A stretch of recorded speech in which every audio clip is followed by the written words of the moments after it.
बिस्मिल्लाहिर्रहमानिर्रहीम। अस्सलाम वालेकुम। मैं हूँ आयशा और वेलकम करती हूँ आपको आयशा की किचन में।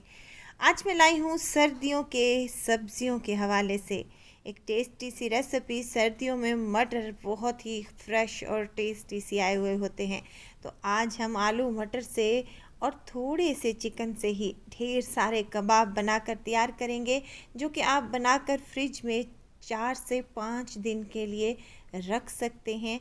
और अगर आप लोगों के यहाँ कोई दावत या फिर मेहमान आने वाले हैं तो आप उनके लिए भी ये तैयार कर सकते हैं। और मज़े की बात और एक और बताऊं कि जिनको मटर खाना पसंद नहीं है, आप उनको इस तरीके से मटर के कबाब बना कर दें, यकीन करें उनको पता भी नहीं चलेगा कि आप लोगों ने मटर के ये बेहतरीन टेस्टी और लाजवाब से कबाब तैयार किए हैं। तो इसके लिए आपको क्या करना होगा, रेसिपी को एंड तक ज़रूर देखना होगा। अच्छी लगे तो लाइक शेयर ज़रूर कर दें और अपने फैमिली और फ्रेंड्स में भी ज़रूर शेयर किया करें। तो चलें फिर इस मज़ेदार से आलू मटर चिकन के कबाब बनाना स्टार्ट कर लेते हैं। बिस्मिल्लाह करते हैं। तो मज़ेदार से आलू मटर और चिकन के कबाब बनाने के लिए यहाँ पर मैंने 1 कप के बराबर या फिर 1 कटोरी मटर ले लिए हैं। आधा किलो मेरे पास आलू हैं, जिनको मैंने छील लिया है और मोटे मोटे टुकड़ों में कट कर लिया है। यहाँ तकरीबन 200 ग्राम मेरे पास है बोनलेस चिकन, ये भी मैंने इसी में ऐड कर दी है। अगर आपके पास 1 पीस है चिकन का तो वो भी ऐड कर सकते हैं। यहाँ पर मेरे पास बोनलेस बोटियाँ हैं।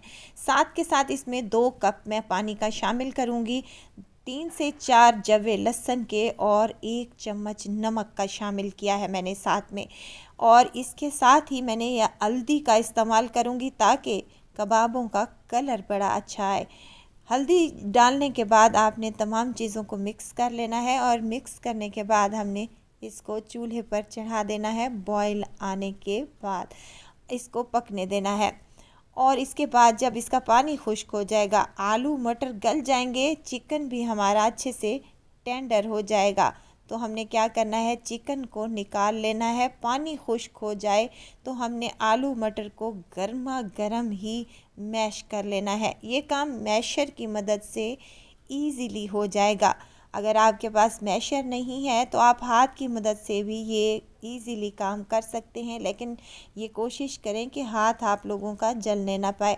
गर्मा गर्म करेंगे तो मटर जल्दी से ही आपके मैश हो जाएंगे। मटर और आलू मैश करने के बाद चिकन को भी हमने चॉपर में डालने के बाद श्रेड कर लिया है। चॉपर में श्रेड नहीं करना चाहते तो आप लोग हाथ से भी श्रेड कर सकते हैं। साथ के साथ इसमें कुछ मिर्च मसाले शामिल करूंगी, जिसमें धनिया पाउडर 1 चम्मच, मिर्चों का पाउडर है, लाल मिर्चों का पाउडर 1 चम्मच, और यहाँ पर मैंने गरम मसाले का पाउडर शामिल किया है आधा चम्मच के बराबर। ज़ीरा पाउडर भी शामिल किया है, वो मेरे से शूट होने से मिस हो गया था। तो एक मीडियम साइज़ का प्याज जिसे मैंने चॉप कर लिया है बारीक बारीक सा, ये भी डाल लें। हरी मिर्चें ऐड कर लें। अगर आप हरी मिर्चें नहीं ऐड करना चाहते तो स्किप कर दें। और बाद में डालूंगी ढेर सारा हरा धनिया, जिससे ये कबाब बेहतरीन से बनेंगे। अच्छा, अगर आप बच्चों के लंच बॉक्स के लिए बना रहे हैं तो आपने क्या करना है, हरी मिर्चों को स्किप कर लेना है या आप टेस्ट के मुताबिक मिर्चों का इस्तेमाल कम कर लें। तमाम चीज़ों को आपने मिक्स कर लेना है। अब हमने इसके कबाब बनाने स्टार्ट कर लेने हैं। अगर आपको लगे कि आप लोगों का मिक्सचर जो है थोड़ा सा पतला है तो आपने इसको आधे घंटे के लिए फ्रिज में रख देना है।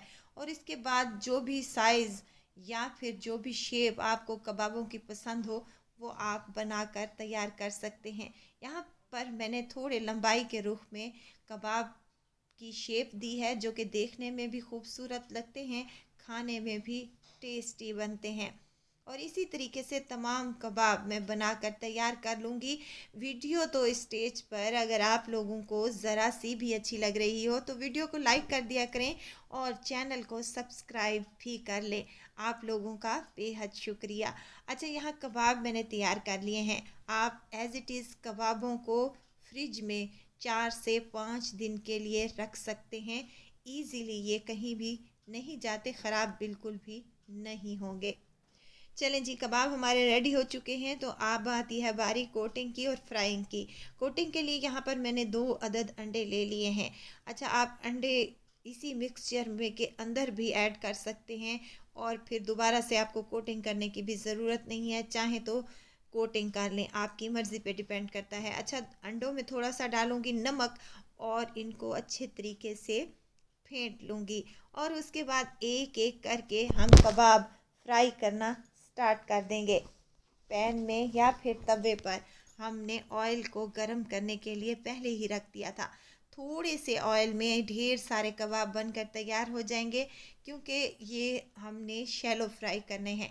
एक एक करके तमाम कबाब हम यहाँ पर डाल देंगे। हाई फ्लेम पर हमने इसको 2 से 3 मिनट के लिए अच्छे तरीके से कलर आ जाने पर फ्राई कर लेंगे। जब कलर आ जाए तो इसकी साइड को चेंज कर लेना है और दूसरी साइड भी इसकी अच्छा गोल्डन सा कलर आने तक फ्राई कर लेंगे और उसके बाद इसको निकाल लेंगे। आप हरी चटनी के साथ भी इसको सर्व कर सकते हैं, केचप के साथ भी ये बहुत टेस्टी लगते हैं।